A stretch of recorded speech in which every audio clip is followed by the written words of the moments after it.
A lot of people think that it's the pain that we feel from all of the things that are happening around us that causes us to awaken to our own spirituality, but that is actually not true. It's it's actually the spiritual awakening that induces or increases the pain. Something that Carl Jung said is that there's no coming to consciousness without pain. And so you can't really wake up to the truth about your life or the situation that you're in until there's a certain kind of pain that is revealed to you. And that is why it's uncomfortable. It's uncomfortable to be in these kinds of situations where you can see through almost everyone around you. And yet you're also someone that can be perhaps a little bit on the reserved side, where you know that speaking the truth about certain things will bring people trauma. It's like you know that you're meant for more. And so it's uncomfortable for you to see that you're meant for more. And yet, meanwhile, you can see all these other people around you that have completely given themselves up to what society wants them to do or believe. And so you see the pain that is induced by what these people are going through. You see the pain of all of these people around you, whether it's their life situations or their relationships or their jobs or whatever it may be. And you know that if they made certain adjustments, they wouldn't have to have this unnecessary pain. But at the same time, if they're not willing to accept certain kinds of pain, they're not going to wake up on their own. So how do you expect to help somebody if they don't even know why or how, if they want to help themselves? And obviously that seems like a pretty cliche thing to say, but it's very true in the sense that we are the kinds of people that love to do the right things. We are the kinds of people that like to live a certain way in a certain lifestyle in accordance to the highest spiritual channels of our well-being. We follow Christ. We do what we must in order to thrive. We don't just survive. A lot of people say that too. It's like, well, we got to survive. We'll survive. Screw that. No, we're going to thrive, baby. We're going to thrive out here. There's no way or no reason that we need to just survive. Now, of course, this is a mentality issue. This is not a physical issue. This is something that comes from your mind. And so once you start to believe that you're going to thrive and that you're going to provide a certain kind of reservoir to yourself in regard to how you're going to expand your resources, how you're going to give your time, give your education, give your knowledge, give your wisdom, give your skills to people, and in what kind of way to improve their lives. But that takes the other people and yourself. It requires both sides of the coin, so to speak, to be participants in a wide range of acceptance of each other and one another.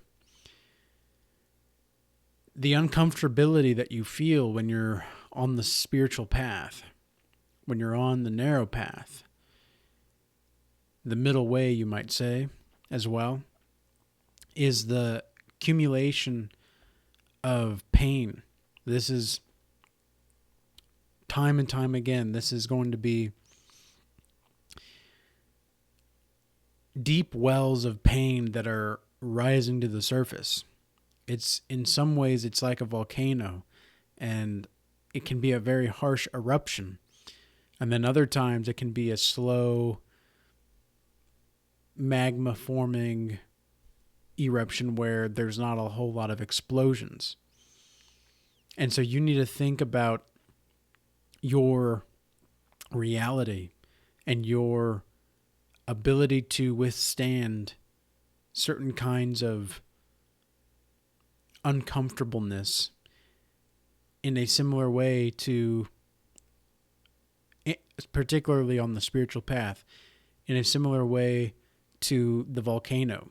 What kind of eruption are you having right now? What kind of awakening are you having? What kind of going through something are you going through?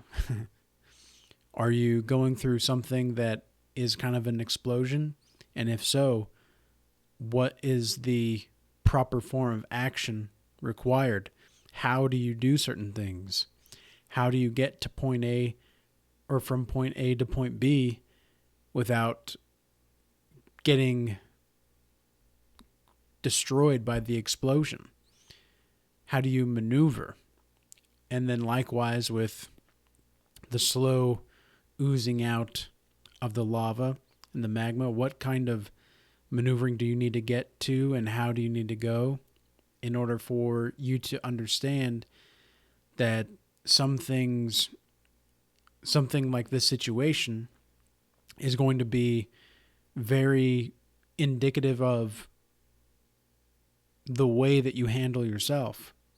So what I mean by that is, whenever there's a obstacle in your awakening process, whenever there's any kind of pain that you need to go through, you need to establish how you ought to maneuver and what the magnitude is of this obstacle and the pain that's going to be there. Is it a kind of eruption, or is it kind of a more slow burning process?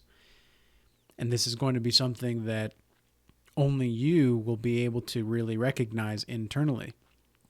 Because I've had moments where it was an eruption on the inside, but on the outside, I was cool, calm, and composed. And hardly anyone would actually ever think that there was something going on with me internally, because I was so stoic about everything. Many people wouldn't have even understood what I was going through if I even told them. They probably wouldn't have believed me because I was so composed at the time. And I wasn't composed because it was easy or because it felt good to be composed.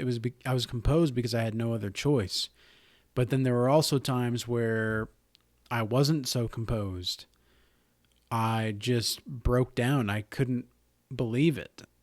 I remember when I first actually got the Holy Spirit, I was at work, and at the time, and this was 2 years ago, and I was at the office, and I had to go to the bathroom because I kept crying with joy. I just kept crying with joy. I didn't know what it was.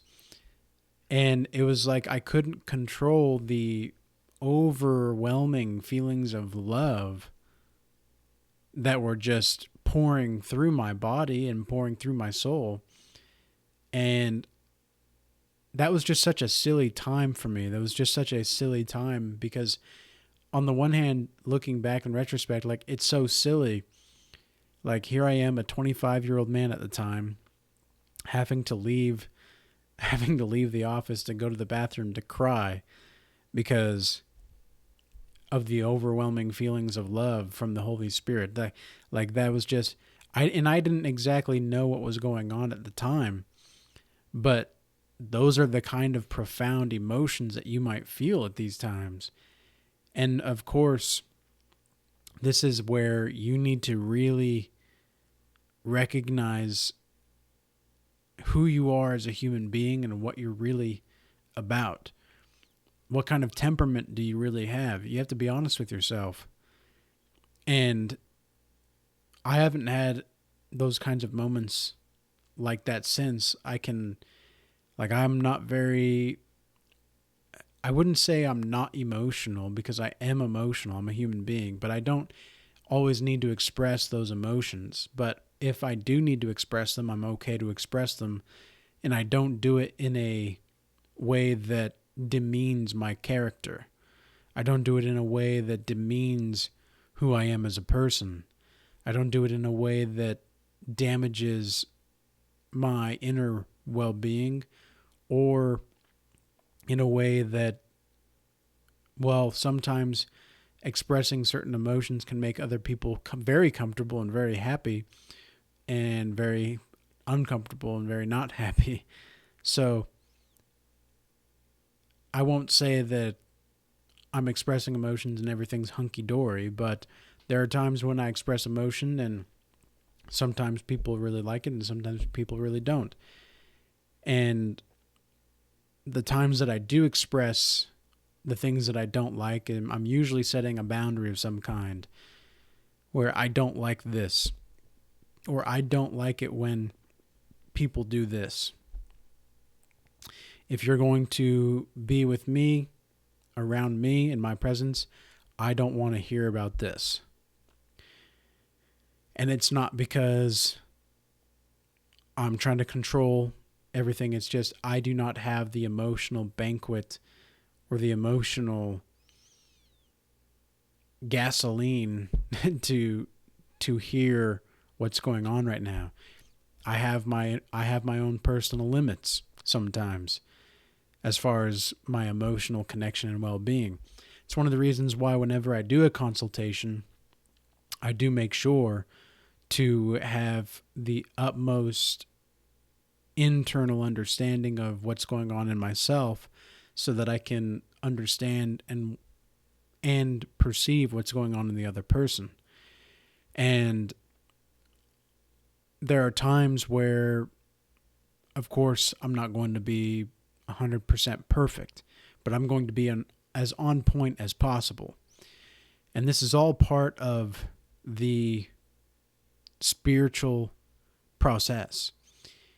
The greatest gift that we can give to anybody is a gift of life, a gift of living words, a gift of appreciation and respect,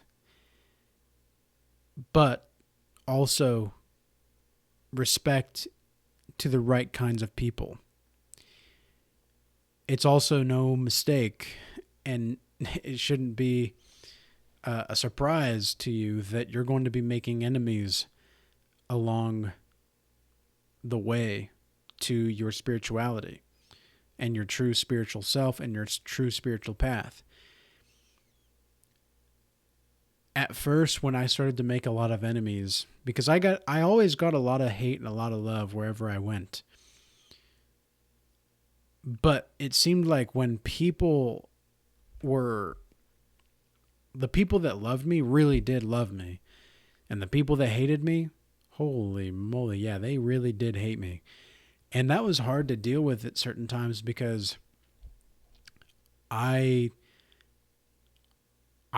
didn't think I was doing anything wrong. I didn't think I was doing anything to make these kinds of people hate me. Like, I was doing something that I thought was right, and I was doing the right thing. But again, here's the thing. You can hate that you love to do the right thing sometimes, because there are people that hate that you do the right thing. Or there are people that don't even understand that you're trying to do the right thing. But the best way to go about in life, and the easiest way to ascend on the spiritual path, is to be completely direct and honest and unambiguous with yourself about what's going on truly within you. And to let what needs to be burned away, and to let what needs to grow, and continue on with the moment at hand. So with that being said, I hope this message was useful and insightful to someone out there, and peace be with you till next time.